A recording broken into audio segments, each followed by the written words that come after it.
Hello everybody and welcome back to Expedition Homestead. I hope you all are having a wonderful growing season so far this summer.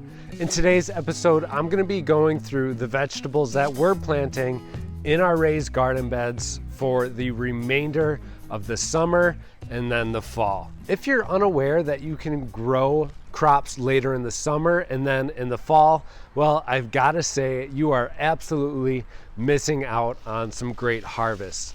There's a lot of vegetables that do eat the best they possibly could in the fall months, in the cooler months, just like they do in the early spring. Crops that include like brassicas, cold weather crops, and then you can also include crops like cucumbers, Bok Choy, some fast to maturity crops you can get growing right now at about midway in your growing season as well. I'm not growing cucumbers again at this time, but if I wanted to, I could be growing another succession of them. But these are the specific plants that I will be growing in our backyard garden this fall. And if you look behind me, one of the reasons is that we start to harvest out a lot of our early season crops that we put in this spring. Our root crops like our beets, our radishes, our onions, and our carrots, and non-root crop, but also our peas. These are starting to dwindle out of the garden. We're harvesting them. We've just about harvested 50% of our carrots, 75% of our onions, all of our beets, all of our radishes, and all of our peas. And we've harvested about 45% of our cabbage heads as well. So we've got all of this space now that we should be utilizing for the remainder of the year. And that's why I really highly recommend that you all try to grow some later season crops this year. If you have no idea where to start off with, I will show you what I'm growing this year. Broccoli. We definitely love broccoli. We go through broccoli really quick as well. So that's why I had to include this on the list.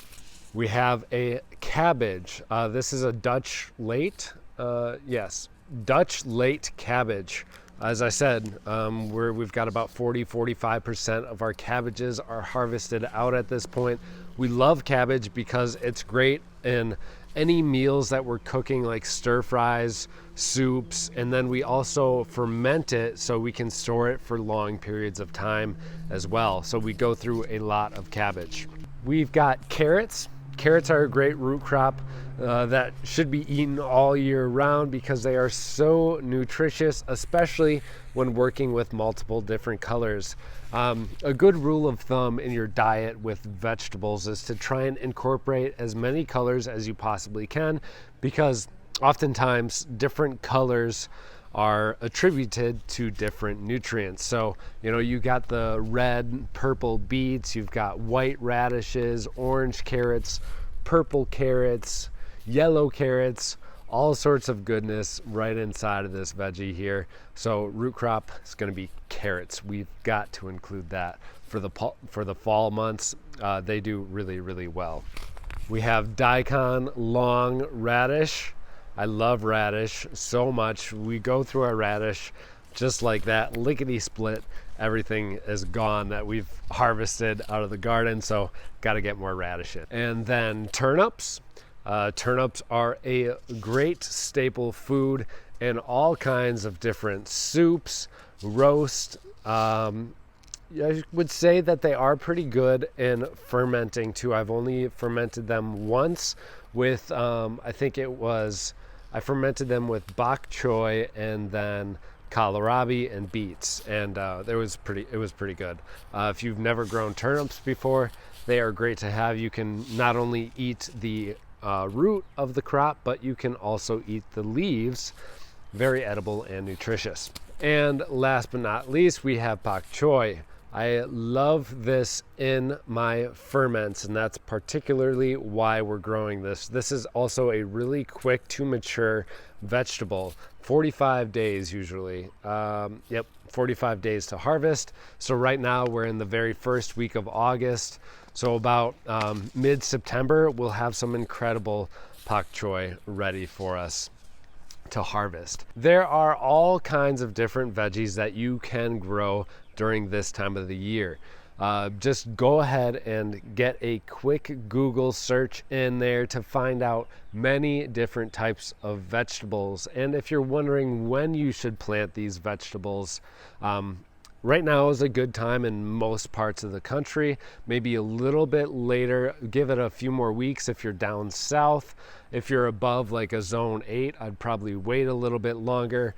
But zones 4 through 8, you're really going to be great planting your next set of crops during late July, early August, getting those seeds germinating and started in the garden.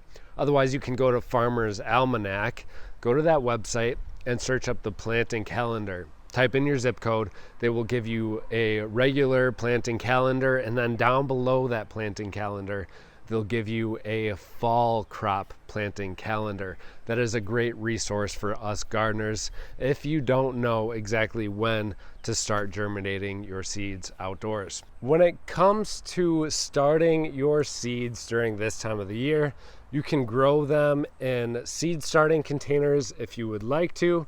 I suggest to get maybe a 2-inch pot to start your seeds in, or you can start growing them right in your garden beds. That is the method that I prefer, and that's what I'm going to do with all of my seeds. You do need to make sure that you keep an eye on watering. You're going to basically have to water these seedlings each and every day. Also, it's possible you might have to water them twice a day if you've got some really high temperatures still, because these seedlings cannot dry out when they're germinating. We have to keep a consistent moisture in the soil. So that's why it could be beneficial for you if you don't have a lot of time to grow these seeds in a seed starting kit or tray, because you can put a dome over it and make sure the moisture stays high. Otherwise, if you do have enough time to where you know you're going to be able to water them every day or keep an eye on them to make sure that they're not drying out, then I really suggest planting them right in your garden bed.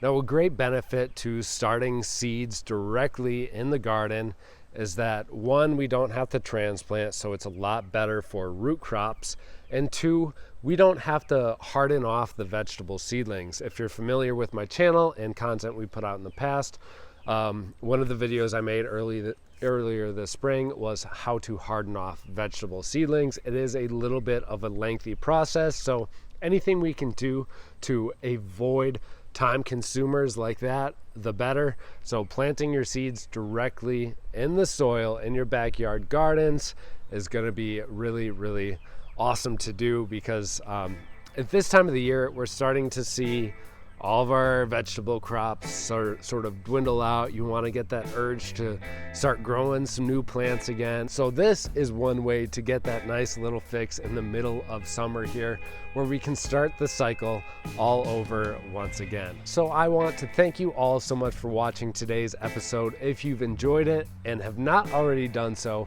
please subscribe, give us a thumbs up, and feel free to comment down below if you've got any questions. Also, feel free to comment on different vegetables that you would like for us to grow, or just anything else that's on your mind on this beautiful afternoon day.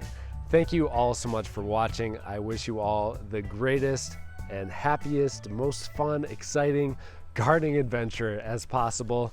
We'll see you in the next episode.